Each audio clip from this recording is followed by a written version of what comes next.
Welcome to the hottest real estate topics on the planet, keeping you up to date with all the creative ways to buy and sell real estate without bank qualifying, so anyone can build real income starting today. Here is another great show with Dealmaker Bill and Pete the Rookie.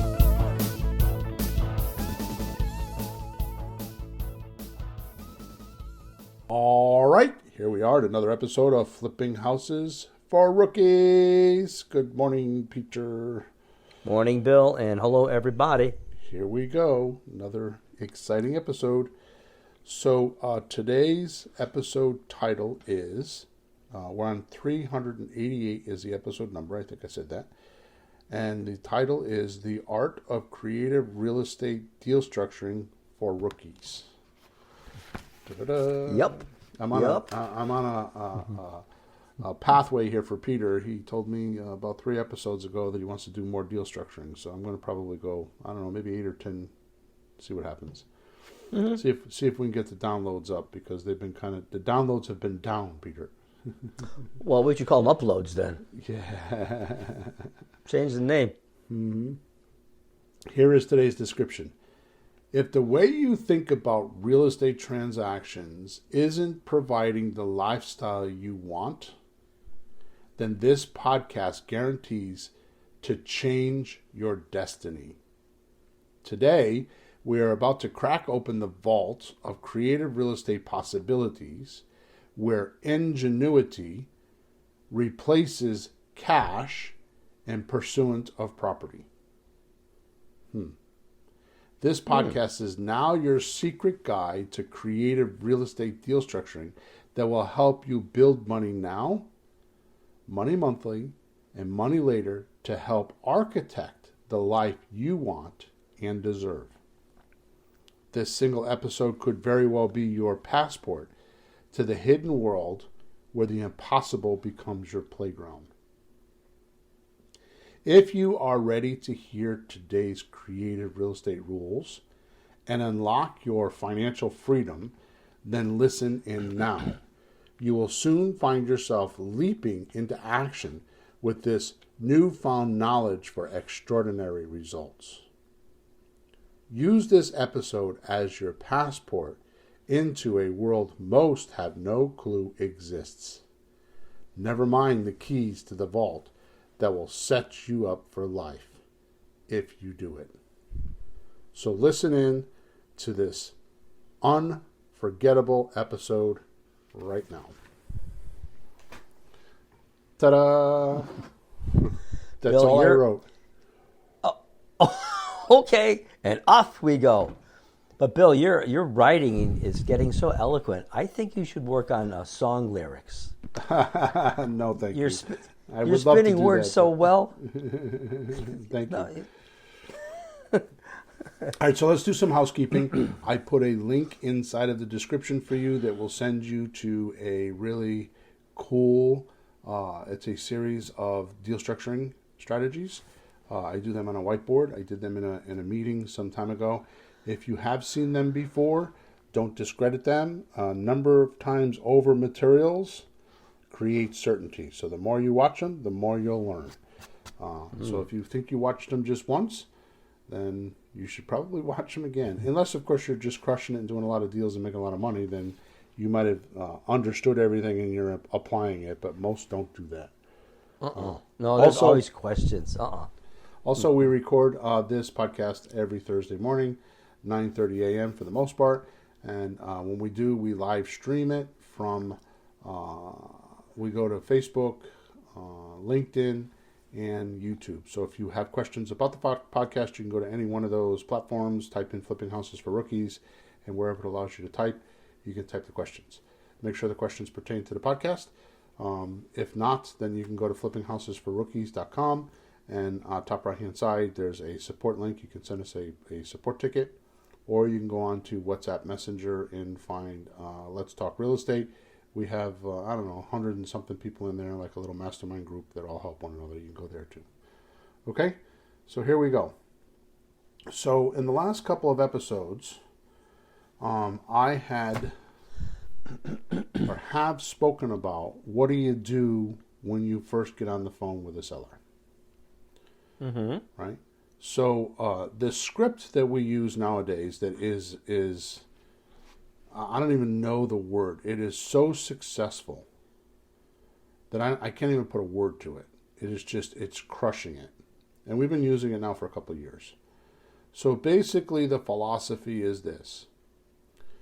You don't really need a script if you understand what you're looking for on a call with a seller. Mm-hmm. So I've isolated the 4 things that you need to make a transaction. And I've talked about this in many podcasts prior to this, but I'm just going to summarize it right now so we can get down to the nitty-gritty of the deal structure. Because I got some really cool deal structures to do today. They are not your normal deal structuring. These are things that you don't hear unless you're in a place like this. Because most people have no clue that they even exist. Now, if you've been listening to me for a while, you're going to be like, oh, I've heard that before. But that's because you're listening to us, or you're listening to one of my videos, or you're part of my creative REI replay software system. Then it's common knowledge there. But outside of my world, and there's others that do it. I'm not the only one that does it, but I definitely have some unique twist to it that others do not show you. Okay. Mm-hmm. In any event, where was I?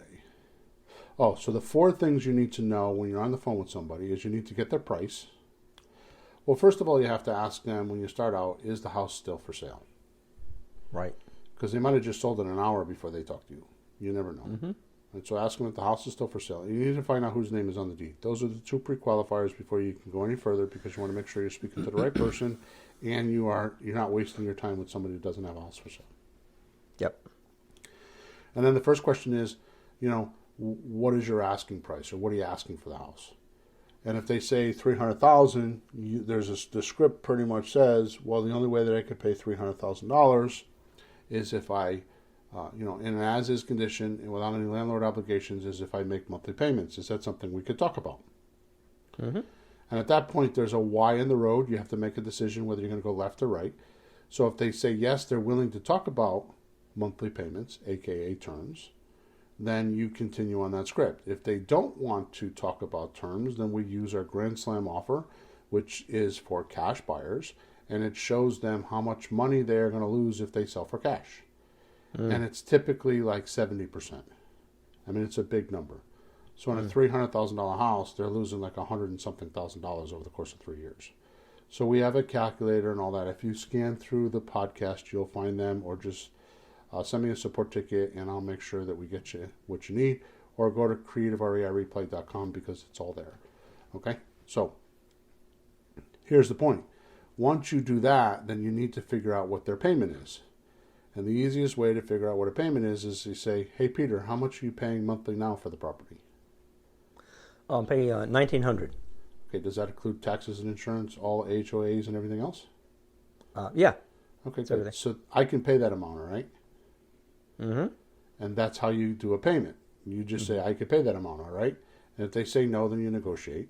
And then the third thing I need to do is say, hey, Peter, how long do you think you need before I can pay you off? And you go for duration, right? Yeah. Yeah.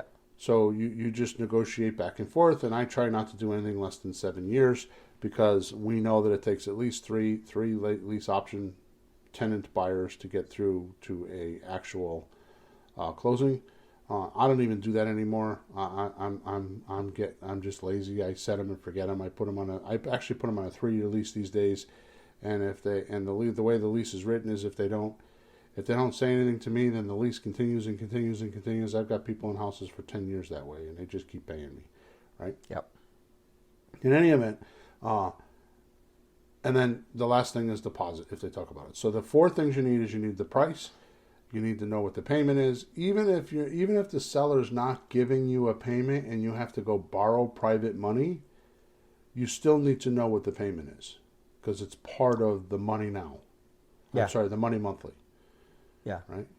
So yeah. So you need to know what that payment is. But in this particular case, we're going to try to get them to take the payment, right? And then the third thing is the duration. How long do they need before they get paid off? And then the last thing is how much money do they need for down payment, if any. When they ask me, how much do you pay? I say, normally I don't pay anything. Yeah. my rebuttal to that is one of my profit centers, or my main profit center. The only way I can make money on this deal, depending on what I'm talking about, is the amount of money I collect from my buyer, and I have to pay you. So if I have to give you all the down payment money, then I can't do the deal because I'm not earning any money, and I don't think you want me to do this job for you without earning any money, do you? And they always say no, right? Right. I always keep in mind and remind them, like, when they do the deal with us this way, you're saving them so much money of closing costs. That's more than a deposit that we're going to get.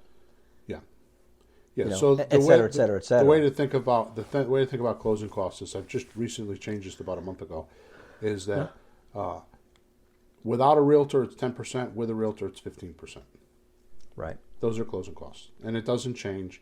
Even if you're a super guru, you might get one deal like that, but the average is going to be 10% and 15%. It's just the way it's going to be. Yeah. Don't fight it. Just explain it to the seller, and they're not going to argue with you. I mean, I had this conversation yesterday with a seller. You know what I mean? It's like, yeah, you know, and just to clear something up, because I get these support tickets more than I care to talk about, because it's a common question. So we say you're going to save somebody the closing costs. So what happens in 2 years from now or 3 years from now when your seller has to close with the buyer? Yeah. So there is closing costs, but it's going to be like 2 or 3%, if that. And it's usually the conveyance tax, and it's usually their legal counsel if they need one. Other than that, the buyer pays for it. So there is a small fee. Like the girl I spoke to yesterday, she asked me that question, and I'm like, well, it's going to be 2 to 3%, but it's going to be 3-4 years down the road, right? And by then you'll have made a lot of money, so you don't care about paying that. So there is some closing costs. You're going to eliminate most of them. The biggest thing to realize with creative real estate is that you are doing all the work. You're getting paid all those fees. When the realtor does the work, they get paid their 5 or 6%. But there's, you know, the banker's going to get his money because there's origination loan fees and closing costs for him. The insurance guy is going to get his fees, right? The title people and the closing people are going to get their fees, right? There's the inspector's going inspector, to get his appraisal, fees. The repairs. Yeah, everybody's getting fees, so that's where all these numbers come from, right? So all the professionals are making the money off of their fees because that's what you have to do. But when you do the deal, you're going to do all those things and you get paid for them, and that's why it's a beautiful thing. Okay? All right, so we got that out of the way. So once we know price, payment, duration, and deposit, only if they talk about it, then the next thing we talk about is if we're going to do a rent-to-own type of a scenario, where we're going to rent from the seller and then with an option to purchase, and we're going to sublease the property to our buyer with an option to purchase, then you never have to worry about how much the seller is paying. You don't have to worry about how much they owe. You don't have to worry about their monthly payment. You don't have to worry about any of that. Okay, so that's why the script is easy. You don't need to dig in like most people teach, like with subject to deals and owner, you know, all that kind of stuff. You don't need to dig in. You don't need to find out how much they owe, right? So the first example I have this morning is the house is worth $200,000. Seller owes $192,000, and they're asking $200,000. Monthly payments are $1,260 a month, $1,260 a month, and they're current. The house is pretty, doesn't need any repairs. And the seller is a single empty nester and doesn't need the house and wants to downsize, just wants to go somewhere else. Okay, so what's the first thing that we know about this deal, Peter? Now normally, let me back up. Normally we would want to do the loan to value ratio. Yeah. Right? That's what we've been showing the last couple episodes. Right? So what do we know about this house? Well, the first thing I heard was she wants 200 and she owes 192, and I'm thinking that's pretty tight. Right. Closing costs are going to cut right into that, so that's a really small. Was that 8% or what is it? 96%. Well, yeah, so like you have 4% equity. Right. And that gets eaten up in the closing costs. So if she were to sell that house conventionally, she has to pay to sell it. She will have to come out of pocket. So Out of pocket. So there is no equity. We know that. Yep. Okay. What is the other thing that we can assume about this property? we can assume that if she's going to leave, she's going to become an accidental landlord. Well, she'd lose money to sell it, so it'd be better to hang on to it and, get some money for it and sell it down the road. So what's an When she can get accidental something. landlord? Well, she doesn't want to be a landlord, but what's her option? Sell it and lose $10,000, $15,000, $20,000, or hang on to it, collect rent, pay the mortgage down a little bit, and someday, appreciation kicks the price of the house. Somewhere she gets where she can at least break even or make $2. So the definition of an accidental landlord is someone that can't sell and doesn't want the payments. So they become the most dangerous thing in real estate. Why is this dangerous? Because they're an untrained landlord. Oh yeah. They don't know how to structure the deal. They don't know how to write the lease. They don't know how to find the person. The only thing they know is they're motivated not to pay the monthly payment because they've moved on with their life and they don't have enough money to be able to support their old life and their new life. So this is kind of like being at school when you're in 5th grade and the teacher makes you go up to the blackboard and say, "I will not speak out loud in class," and makes you write it 400 times on the chalkboard. Right? Okay. So that's like who you are, your colorful past, right? And then all of a sudden, just like in a moment's notice, she erases all 400 sentences off the chalkboard, and you have a clean slate, and you're ready to start over again. Now you're not going to speak out in class, right? That's what people envision. This is what they envision when they say, "I don't want my house anymore." That's what they're looking at. They want to get rid of the colorful past, or they want to get rid of whatever's there. And I got to tell you that a lot of people have a lot of bad memories on houses, especially divorces and stuff. Deaths and divorces. There's trigger points in the house that will re-stimulate past times, good or bad. Yeah.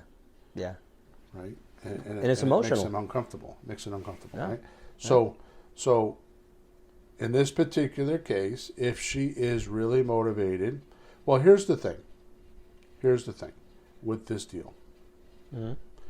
These are the glasses that I put on. When I see this deal, I'm going to show you what I think of and the light that I follow when I am talking to this person. Okay. It comes down to one sentence. They're not getting anything from this house. That's what they're feeling. They're not feeling anything. They're not getting anything from this house. She owes $192, asking $200. She's not getting anything from this house. It's just a fact, and whether they thought about it yet or not. She's not getting anything from this house. So that means the only thing that's there is the pain, or as we described in the last episode, the ruin, the devastation, or the uncomfortableness of having to deal with this house and not being, and here's the key, not being able to move on. Because the seller is a single empty nester and doesn't need a house this size anymore. So what does that tell you when you say this size anymore? Well, if they're saying things like that, they had a family, they had kids, everybody moved on, too many bedrooms, cost too much to clean, heat, it's just too expensive, and probably the emotional things. Maintenance. There's probably, Lawn. It says it doesn't need repairs. Either they're doing repairs and it's costing them too much money. You're right. They're paying somebody to cut the grass and plow the snow, and maybe the roof needs to be fixed in 5 years and they don't want to deal with it. You're going to find these things out when you talk to them. Yep. Okay. So how do we make money with this deal? Because most people would throw that in the garbage pail, right? Well, there's no equity. Right.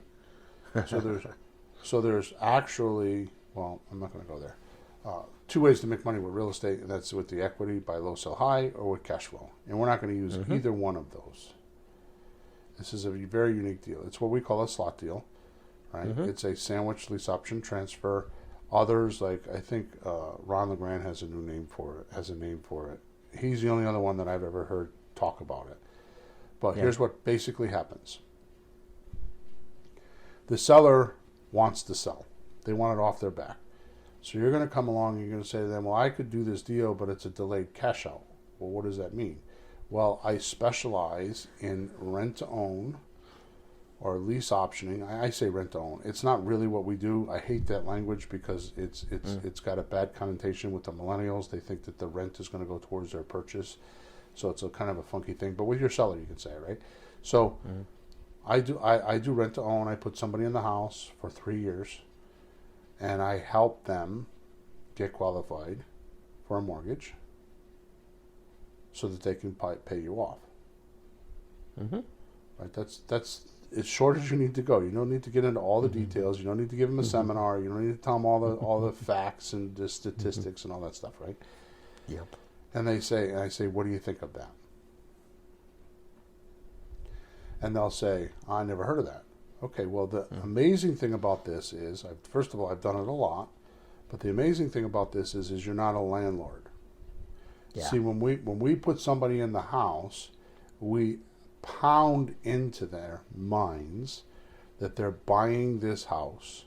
This is their house, and they own this house, and they're taking care of the maintenance and the furnace and the batteries and the smoke detectors, and they're cutting the grass and plowing the snow and dealing with the garbage, and they own the house. Which means, Mr. Seller, you're becoming the bank. So what I tell the buyer is we are going to be the intermediate bank, meaning until you get qualified for a loan, we're going to finance you with these payments. So the biggest problem I have with my coaching clients is they want to go out to Rentometer in those different locations, and they want to figure out this is how much their income is going to be. Well, I can tell you right now, if you use Rentometer in places like California, you're screwed because the payment will be $6,000, but the rent is like $3,500. So what do you do now? Yeah, the prices of houses have gone up so much, and rents haven't. Well, the rents have gone up too, but people who own properties from years ago don't have the huge payments, so they can rent it for a little less and make plenty of money. They think, oh, you can get $2,000. That won't even cover the current expenses, so you can't go by that. So what we try to do is not what we try to do. What we do is we figure out how much the mortgage is going to be. So if they're going to buy the house for $300,000, like say in this particular case, she owes $192,000. I would probably sell this house for I can get up to 10% more than its market value. So I put it on the market for $219,900. Right. So that means I have $28,000 in equity because I'm making the equity. That's right. Remember, there's two ways to make money with real estate. That's with buy equity, buy low, sell high, or cash flow. In this particular case, I am making the equity. Interesting, but that's true. Okay, so in this and people will pay that because the rent-to-own person, the person doesn't qualify for a bank loan, which by the way is north of 80% of the people looking for houses these days, will pay that amount of money. Yeah, right, because they know they can't go get a loan, and it's an opportunity. We're not taking advantage of them. We're not doing any of that. I mean, if you bought my computer today for $1,000 worth of cash and gave me $1,000 in cash, you paid $1,000. But if you bought that same $1,000 and you swiped a credit card and paid for it over 2 years, then you're not paying $1,000 anymore. It's the American way. I didn't invent that. Somebody else did. I'm just using that way of life. It's the way Americans are, right? So in this case, they're going to pay $219,900. And if they didn't do that, they'd be renting for the rest of their lives. And if they ever buy a house, it'd be a lot more than that. So they're getting out. So what I do is I take that $219,900 and I put it into a simple mortgage calculator, which I just Google, simple mortgage calculator, and there's plenty of them there. And I put it in for today's current interest, which at this podcast is 8%. Okay, so I put in the taxes. I make sure I put in the taxes and the insurance and any other fees there are. And I get a payment. Yeah. Now, and that's what they're going to have to pay, right? When they cash out, they're going to have to pay that. So they might as well start paying that now, or sometimes a little more. Right. So here's the thing: is how do you decide if you want to add more to it or just leave it alone? I would add a couple $100 to it. If I'm keeping the property, if I'm not keeping the property, I don't add the money. So in this particular case, I'm not going to keep the property because it's a slot deal, right? Yeah. So I would probably leave it alone. Mm-hmm. And here's the amazing thing: is the seller is first of all going to save the 15% in closing costs. So we'll say $200,000. Well, that's $30,000 Yeah. in closing costs, right? Mm-hmm. So they would only net 170. So the first thing that the seller's going to do is save that money. Even if it's 10%, it's $20,000. They're going to save that money, so they don't have to come out of pocket with that money. Second of all, it's better to make that than lose some, boy. It's way better. Second of all, what's going to happen is now their payment is $1,260, and the new payment's probably going to be, I'm going to guess, we'll say $1,800. Yeah. I'm guessing because I didn't do the math, right? So $1,800 Yeah.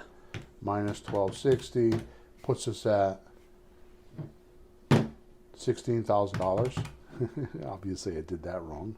The other button. What did I say the rent was? 7, 8? How much? Maybe 19, 18. One of those two. We'll do 1,800. I Pick forgot what I said. Pick one. 1,800 minus the 1,260 puts us at $540 a month. Mm-hmm. Okay, so that means the seller right off the bat is going to make $540 a month. Now, if we go for 3 years, that means they're making $19,440 over 3 years. Yep. Now, the other thing that's crazy about this deal is because the deed is staying in their name, right? Every time the buyer pays the $1,800, the seller is paying the mortgage. Mm-hmm. So that means there's principal pay down. That's right. So let's just what's equity in the house is building. I don't have my calculator in front of me, but that's right. So give me a conservative number of how much you think the equity would be, or the principal payment would be. Oh, the Give me a conservative number. $400. I think people live in a house an average of 3, 4, 5 years maybe. So a few years into a mortgage, at least $300-400 is going to principal. Right. So that means that at $400 at 36 months, that's $1,440. $14,400 over the course of 3 years. Mm-hmm. So that's $35,000, right? So add it up, yep. We saved them $20,000 in close. No, that's more. So let me add this up. So we saved them $30,000 in closing costs, right? Yep. Plus $20,000 in cash flow. Now we're putting $15,000 on top of that for principal pay down. Yep. That's $65,000. Mm-hmm. Then what we get to do is we get to take depreciation because they don't live in the house. So depreciation is 27 and a half years, which means 3.64% a year. Yep. Okay? So let's just say that's another $400 a month. I'm being conservative. Mm-hmm. So it's another $15,000 that they're making.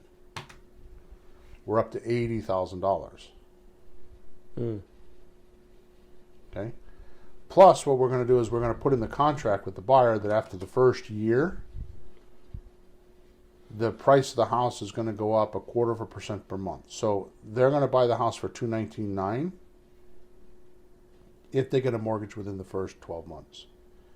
If they don't, every month after that, it's going to go. The price of the house is going up 0.25% because the average appreciation number is 3% a year. So if you take $219,000 times 3%, that's $6,500 a year. $6,570. You're going to multiply that by 2 years because the first year they don't get it. Yeah. Right. Okay, that's $13,000. Hey, do you use the market? Well, that the $219,000 is the price we would get for the house because we inflated it with the seller with the buyer. Would $200,000 be a more accurate number to use because that's the market value as far as what depreciation is going to do, or is $219,000 more valid to use? I have no idea what you just said. Depreciation. I have no idea what you just said.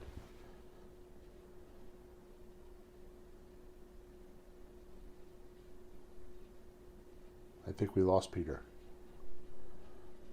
Well, the actual market value of the house isn't at $200,000, and we're raising it. Yeah, we're raising it to $219 because we're selling it with a lease option. And in a few years, with the appreciation, is that really based on the $200,000 of if that's market value, or the $219? I've never done that. Oh, am I freezing? I do it. I would do it on the $219. Because here's the thing: you can always come down. If it's too much money at the end of the 3 years, you can always give them the money back.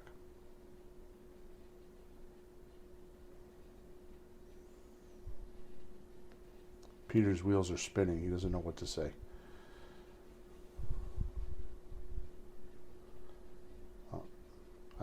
He must be frozen. Who's frozen, me or you? Okay. You there? All right, what did you miss? Yeah, I'm having some freezing problem. Okay, so I'm just going to keep going. So I use the 219, and like I said, if I have to, I can. If it's a problem, I can just go. What's that? Oh, here, I see you now. I have an adjustment I can make in the other room for the freezing if you want. If I can go for a minute. Yeah, go ahead. So yeah, you keep talking. I'm gonna go fix something. So at this particular point, we have $93,000 on a $200,000 house that the seller is going to make more money, right? Because we're going to save them $30,000 in closing costs. We're going to make them $20,000 in cash flow. We're going to make them $15,000 in principal reduction of their mortgage. That means at the end of 3 years, they're going to owe $15,000 less for the mortgage, which is not going to be $192. It's going to be $192 minus $14,000 is $178. And then we're going to be able to show them how they can get a tax write-off of $15,000 a year minimum. And then we're going to be able to put appreciation on top of the property. So that's a total of $93,000. So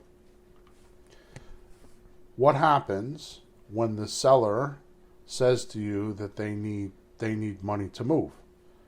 You would ask them, so the $10,000 you're trying to get out of the house, are you willing to blow the $93,000 to pick up the $10,000? Okay? So hopefully this made sense. Bottom line is, the seller's making $93,000 for waiting 3 years to get the property sold.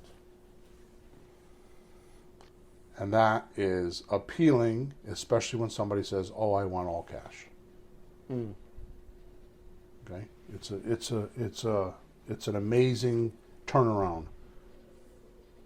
Well, it reminds me when you talk about comparative sales, like comparing one thing to the other, and I'm sure, especially if it's for sale by owner, not a landlord, they never think of the other savings and profit that you get from being in real estate. So for sale by owner, it's quite a revelation when they see all the numbers like that.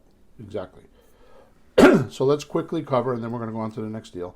Let's quickly cover, how do we make money? So what we're going to do is we're going to pay, hopefully we're going to pay the $192. But let's just say we're going to pay her $200. I prefer we pay the $192 because she's not going to get anything anyways. So why give her $8,000? Yeah. There's no reason for that. That's just bad negotiating in my mind, right? Yeah. So here's what happens. The seller comes in at the 219, and 5% of 219, right? So 219,000 times 5% is $10,950. So we'll say $11,000. Is this talking about deposit? That's the deposit money that the buyer's going to give you. So that's your money now. In this particular case, it is the money you're making for doing the transaction, because you're not giving the seller any deposit money, and the buyer's giving you deposit money.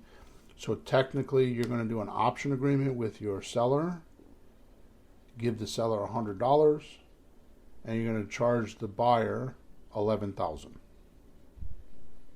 Now there's still, because 5%, $11,000 minus the $219, right? Minus 219. 219. So there's still $7,000, right? 219 minus 11. 219 minus 11,000. What's the problem with my calculator? Let's just do this. We'll say 19,000. Oh, yeah, they still owe 211, yeah. 211,000. No, 208,000. Yeah, it's $8,000. Yeah. 219,000. Yeah, I don't you're know why looking at I got what- a mental block here. I don't know. I'm sorry about this. Well, you're trying to figure if they pay $11,000 and they still owe 208,000. Is that the It's point? still 2.8, right? So you have Yeah. $8,000 of your money. So what we're going to do is we're going to take that $8,000 and we're going to divide it by the 36 months, and we're going to get the buyer. So 8,000 divided by 36 is $222 a month. Yep. So this is the most amazing thing in the world. Mm-hmm. You don't own the house. You never purchased the house. All you're doing is controlling the paperwork. So you're controlling the house. You're not owning it. Mm-hmm. You're going to help the seller who is having trouble selling because they have no money for closing costs.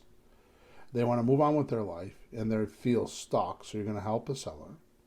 You're going to help the buyer who normally couldn't buy a property because they're not bank qualified and they got problems, but they have some cash. So you're going to help the seller. The seller's going to give you $11,000 down now. You're going to put all the paperwork together. You're going to put the buyer and the seller together. You're going to actually take the option agreement from your seller and just assign it to your buyer. So your buyer knows how much money you're making, which is okay.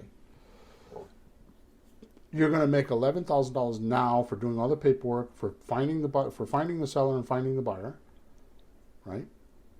Yep. And you're going to walk away. This can all be done within 30 days. Okay? Now here's the amazing thing. They still owe you $11,000. So what you're going to do is you're going to write them a promissory note for the $11,000 and $222 a month. Yeah. It's 8,000, isn't it? Is that the owe? Okay, I'm not sure what I said, but okay. So they gave us $11,000. They owe us $8,000, and we're going to take the $11,000 now. They still owe us the $8,000, and over the course of 36 months, it's $222. Now, this irritates me a little bit. So if I get a little moody here, then please excuse me. But when I'm doing this in my coaching calls or on my Creative REI Replay support call, I get, well, Bill, what happens if they don't pay you the $222 a month? What's the recourse? Here's the recourse. Count your blessings. Walk away. If you got 6 payments of $222, then you got six more $222 you didn't have before that you paid nothing to get. It's free money. No, this is a new strategy. We used to just take the 11,000 and say, "Thank you very much. Go home. I got 11." So see ya.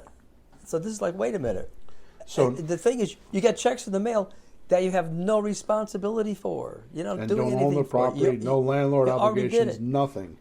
It's like being a movie star, and you got residuals coming in. You did the movie, you did the sitcom, the residuals just coming in the mail. Now, nobody's ever asked me why I thought of this. I remember when it happened, but I don't remember like what triggered it. So what happened? So my great equalizer when I'm looking at a coaching client's deal is I'm looking at what is the monthly, the money now, money monthly, money later. That's how I make sure I get all the money in the deal. And I was kind of a little bit aggravated on the point that we were only making money now. And this makes a slot deal, so it's a money now and a money monthly. It just puts another profit center there. Yeah. And I know nobody's teaching that I know. Well, I think there was a few times when you wanted maybe 10,000 down on the house, and the person goes, "Well, I got 5." You go, "Crap. Can you pay me some later?" Like, "No." Can you make payments? Yeah. So all I did to change my strategy is I used to ask for 5%. So in this case, I would have asked for $11,000, and I would have done just what you were talking about. All I did was change one sentence, and they say, how much you need down? I say, normally 10%, we need 20 grand down. How much do you have? Yeah. Oh, well, I could take, and whatever they tell me. I got $6,000 down, or I got $15,000 down. I'm like, yeah, I was thinking that maybe if I could do it maybe for 16,000, I will always go a little bit more, because they never give you the right number. They give you a lower number than what they really have, right? Anyways, enough of that deal. Let's move on to the next deal, because we only have about 20 minutes left. You ready? Are we good on that deal? Yep. Yeah. Okay. This is a little bit different. This is not really a rookie deal, but you're going to run across this, and I would like to talk about it because I would like you to understand this.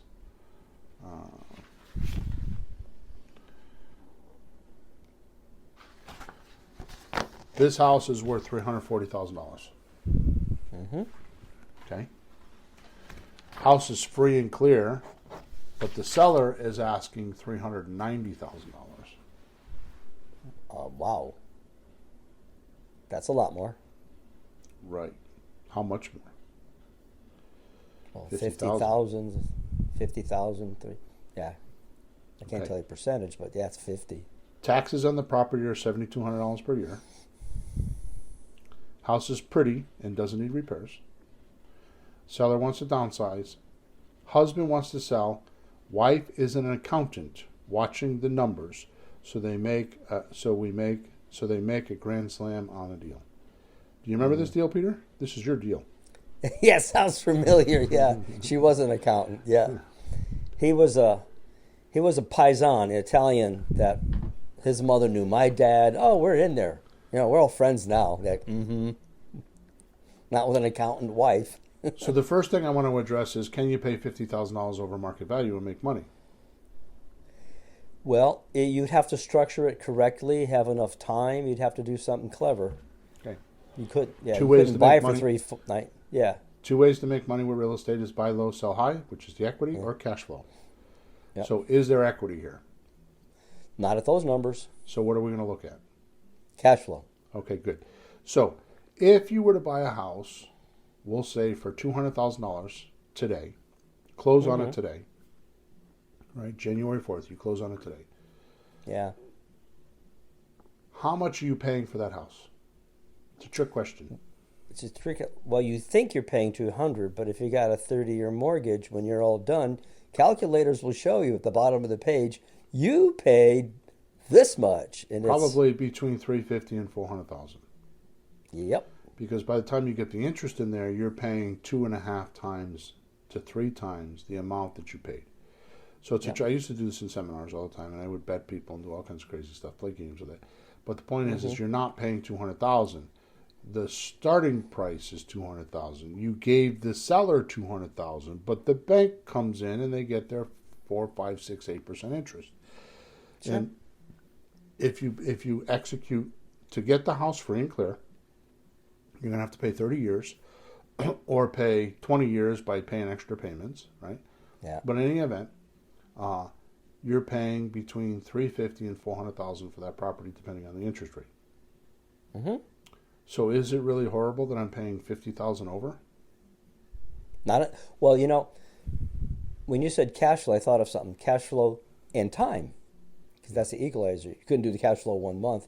But no, over time. And I know you calculate that into it and say, I need a little more time then, the more they ask. Right. One thing I like about the way you negotiate, the seller or the buyer asks for something, and you go, okay, and you ask for something. Well, in that case, I have to do this, or I can't do as much, or, you move the numbers around so it evens out one way or the other. You don't just give. Right. So in this particular case, if I tell the seller I could pay them $390,000, what I'm going to tell them is I could pay you $390,000, and here's how it works. Key words. Here's how it works. You have to say that. If you don't say that and you try to change that, and you're one of those kind of people where you don't like confrontation and you're trying to be nice and you want them to like you, and it's like you're not going to do well. You have to say, here's how it works. It's a domination thing, okay? Because you're the pro. I could pay you the $390, but I can only pay principal-only payments. No interest. You don't say that until they catch on later. So there is a formula that we use. What we do is we go into them, like I talked about earlier, we go into a simple mortgage calculator, and we figure out how much is a mortgage going to be at today's current interest, which is 8%, right? And we're going to figure out how much the income is going to be.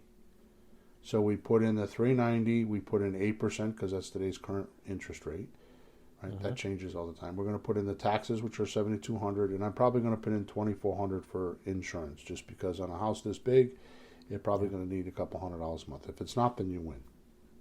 Yeah. I'm going to take whatever that number is, and I'm going to add $250 to that. And that $250 is for the big fat landlord, and it's an incentive for the buyer to go get a mortgage so they can stop paying me. Yep. Okay, it's an incentive. Then what I'm going to do is I'm taking that number, whatever, let's say that number is $2,000, which it's not. Let's say it's $2,000. Yeah. I'm going to use my MAP formula, which is MAP like a road map. MAP, maximum allowable payment. I'm going to take the $2,000. I'm going to multiply it by 85%. I'm going to subtract my taxes and subtract my insurance. And if there's other fees like HOA and stuff, you would subtract that too. And that's going to leave the maximum allowable payment you can give to your seller. Right. Okay? So let's say that number is $1,200. Mm-hmm. I'm just making these numbers up. Let's just say it's $1,200. So what does that mean, Peter? Any more than that, you'd be negative cash flow for the month because everything else is expenses, including you took 15% off the top for like maintenance and repairs and little crazy stuff. It's what they call a vacancy factor. But what does the word maximum mean? Well, you can't go over that. Right. That's the end. Okay. So that probably would not be a good number to start at, would it? To tell the seller, Right. Because what haven't we talked about yet? You got to give him his payment too. Yeah, but It's principal only, no interest. What have we not talked about yet? What does the formula not have in it? Our cash flow. Where's our cash flow? Oh yeah. If you give everything to him, we got nothing. There you go. Yeah. It's the maximum you could pay. Right? Yeah. But you have to be careful because you can't mix up cash flow and equity. Because if we did pay him $1,200 and had no cash flow, would we be making money on this deal? You'd be making the equity every month. Right, because the payment, the $1,200 a month payment, is a principal-only payment. So every time you paid him $1,200, the buyer is paying you rent, so they get no principal reduction, and you're taking that rent money and you're giving it to the seller, and every time you pay him, you owe him $1,200 less money. So if you're paying $1,200 and you paid him for 60 months, which is 5 years, that means you would have paid him $7,200. $72,000. So that means the buyer still owes you $390, right? So the buyer has to pay you the $390,000, right? Minus the $7,200 or 72. Yeah, 1,000. It can't be 72,000. 1,200 times 60. Yeah, 72,000. Yeah. So 390 minus 72,000 means that you owe him $318,000. So if the buyer's giving you a check for $390, how much are you getting? $72,000. 72. Yeah. Right? Yep. So you're overpaying for the property $50,000. But you bought it for $390, you sold it for $390 because it's a beautiful house. The seller's getting $50,000 more, and you're giving, and that's the worst case scenario is you're making. Now, it's kind of a little bit the rude thing is a little bit of mental masturbation. It's like playing with yourself in your own mind, because if you were to pay him $1,000 and make $200 a month in cash flow, you're still making $1,200. Right. Well, some of it is later, and some of it is cash now. So I try not to get greedy. So I would probably start this negotiating off as, can I pay you $800 a month? Knowing that I would want to pay $1,000 a month. Yeah. Because this way here, if I have a couple $100 a month, it makes me feel good because I at least have some cash flow and I'm making money. So Right. now at the end of the 5 years, I'm going to have $60,000 paid down on a mortgage. Right? So that means I'm going to owe on the 390, I'm only going to owe 330. And I'm going to make that 60,000 when the buyer cashes me out. Mm-hmm. But you also have that 15% you put aside for vacancy or whatever, and that accrues pretty well. And some of that's very likely to be available too, if you don't have to spend it. Right. If nothing breaks, nothing blows up, and people don't leave. It's a good point because that's $300 a month times the 60 months. That's $18,000. Yeah. So, I mean, you might have to use half of it, or a quarter of it, none of it, all of it, but it's there. Which You think, means, what if I have an emergency? You already put the money aside. If I don't get any money at all, you got that for emergency if something happens. So you're not in bad shape. so which means you bought a house that's worth $340,000. You paid $390,000, and you made $90,000. $1,200 a month in principal reduction in cash flow, plus the 15%, which is what was it, $400 or $300 a month, which is 300 a another, month, yeah. yeah. That's $90,000 in 5 years. Divided by 5, that's $18,000 a year. Yeah. So, my question to the people that are listening is: I just showed you two really cool deal structures. Do you agree? Oh, yeah, yeah.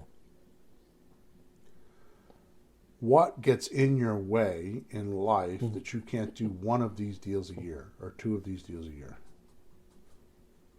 What is happening in your life that you can't do that?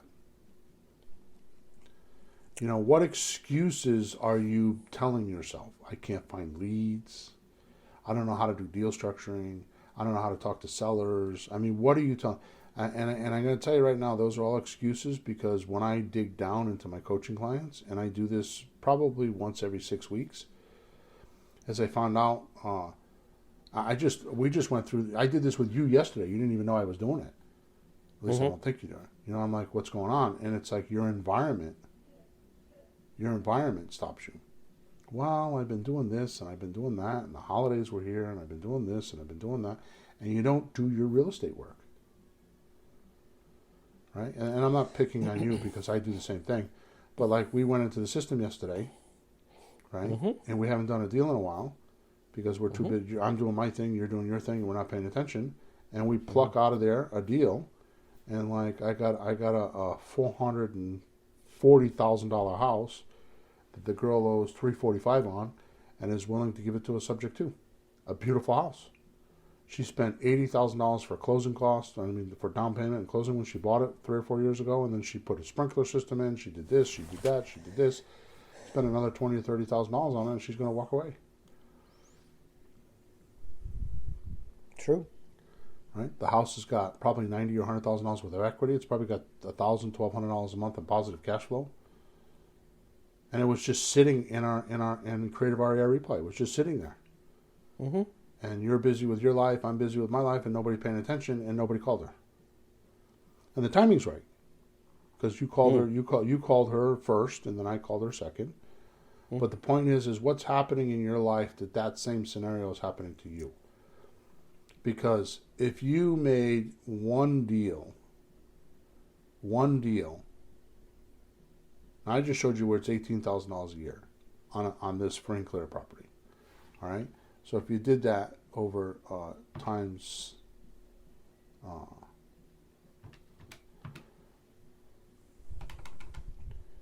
18,000 times 5, that's $90,000.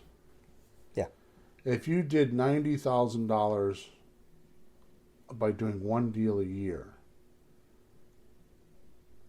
over the course of 5 years, that's $500,000. For literally doing 15 or 20 hours worth of work the entire year. So I know exactly what it is. I don't have words for it, but I know exactly what it is why people don't do deals. And it's because they are not aggressive with their goals.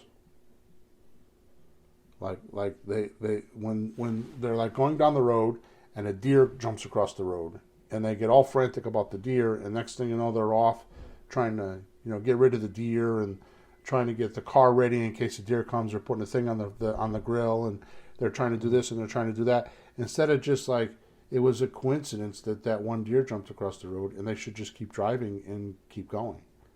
And they get distracted because this deer jumped out in front of them in the front of the road. And they get distracted and they start trying to figure out how deer can't jump out in front of them so they can continue on the road. Yeah. They're not people are not tenacious enough, including myself.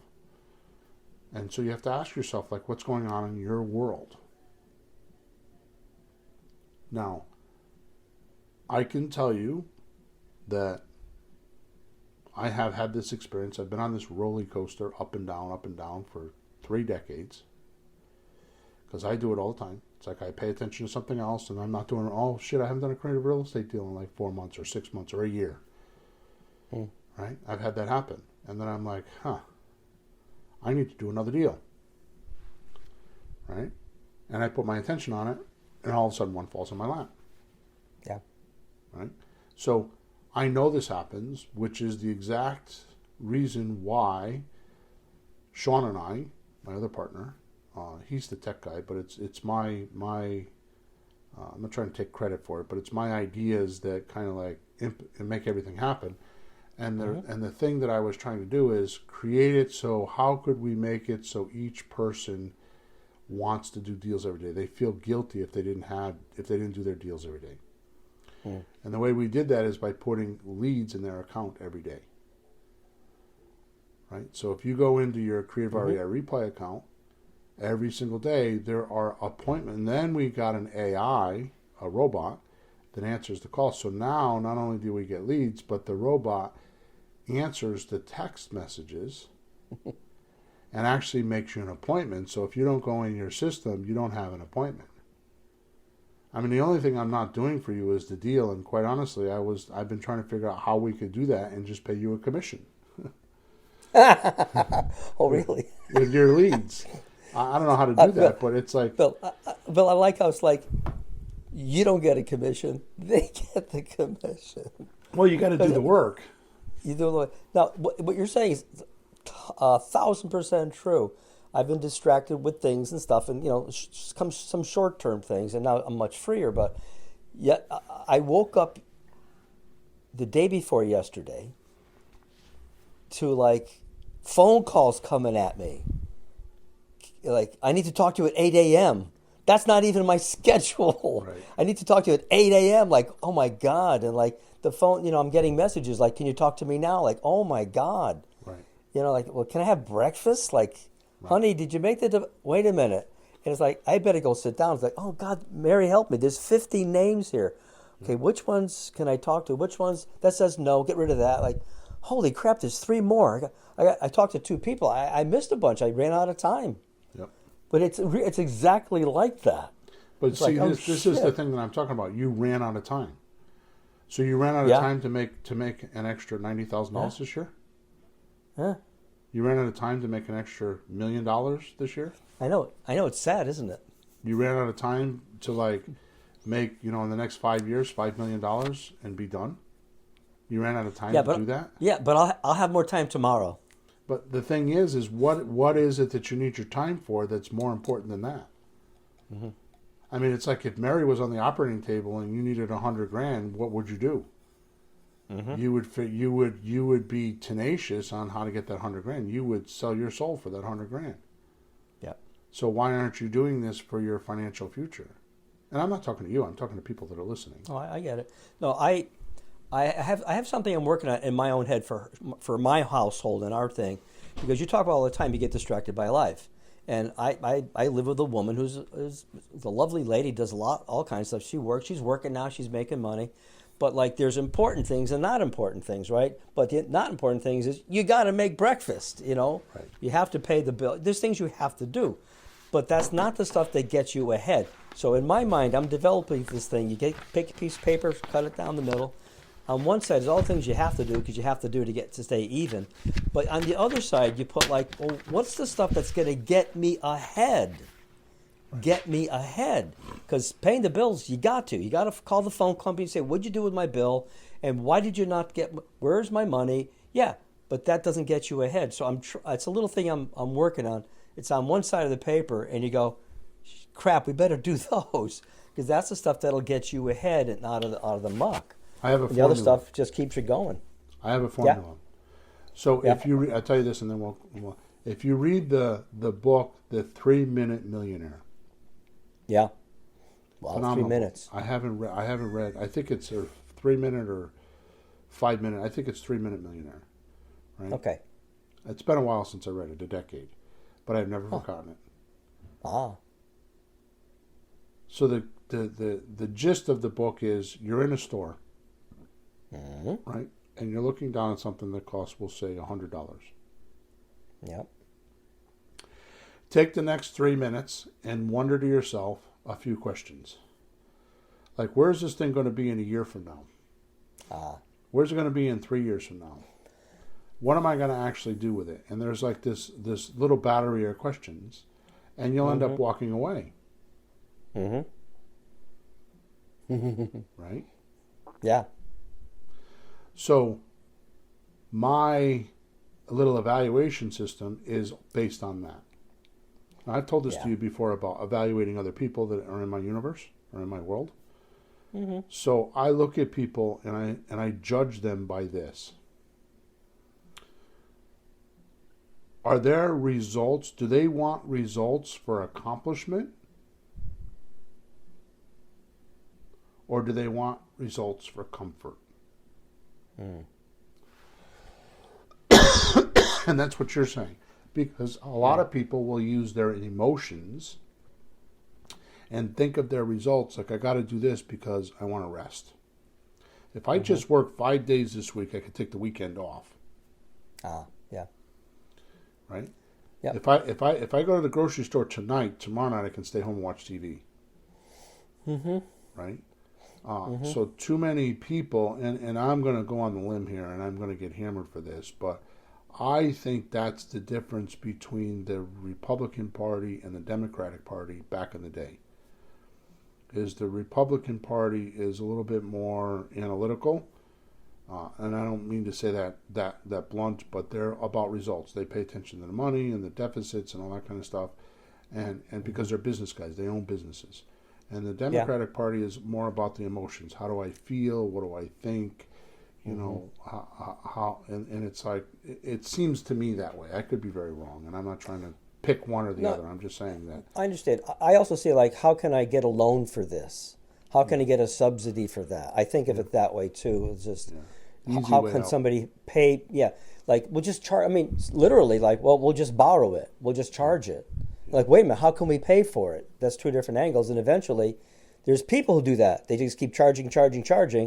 There's no money left in the house because they got home equity lines of credit to buy all the vacations and cars, and there's nothing left. We see that. Right. So Dan Sullivan wrote an amazing book called, oh my God, it's in my box over there. How I Think, or What Am I Thinking Right Now? Oh, yeah, I remember we talked about that. What am I thinking right now? Yeah. Right. So those are the questions. So when you are making decisions and you're thinking right now, you have to say to yourself, what am I thinking right now? Well, I'm thinking that I want to, like, it's 3 o'clock and I need to do this and that and this and that. And then you're deciding what to do first. And you're thinking, what am I doing right now? And what I do is I make that decision, like, if I do those things, am I getting the results that I want? Or are they just for my comfort? Are they for my accomplishment or for my comfort? Yeah. Right? So when you start making those habitual, those habit-forming decisions, you have to think, like for example, I say a lot of times, like, in the morning, you wake up thinking, who can I make an offer to today? Yeah.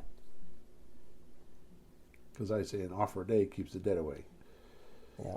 So, anyways, I didn't mean to get on my soapbox, but the point is when you hear deals like this that literally take 5 or 10 hours, if you just do the work, the right work, the 80% work. I'm sorry, the 20% work that gives you 80% of your money. You do that 20% and just make it so your life doesn't knock you off the pin. Mm-hmm. Right? And just force yourself to do that first. It's like there's books that have been written. Pay yourself first, right? Yeah. It's like if you think about how that, pay yourself first, you think, well, why would I want to do that? I want to make sure. No, if you do it that way, if you read the books, you'll realize that's the right way to do it.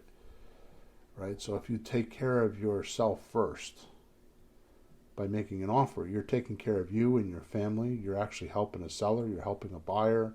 It's the greatest good for the greatest number of people that are involved. It helps everybody by you focusing on making that offer. And you do deals like we were talking about today. Mm-hmm. You find them. They just fall in your lap. Yep. If you do the right things. Okay, enough preaching. I'll take my collar off and we're going to end off. Thank you for listening to us today. Make sure you subscribe to us. Make sure you like us. Make sure you leave us a comment. Make sure you go into the description and get your free goodies that I put in there with the link. And next week we will be doing episode number 389. So have a good week. Flourish and prosper. And again, thank you for your time. Over and out.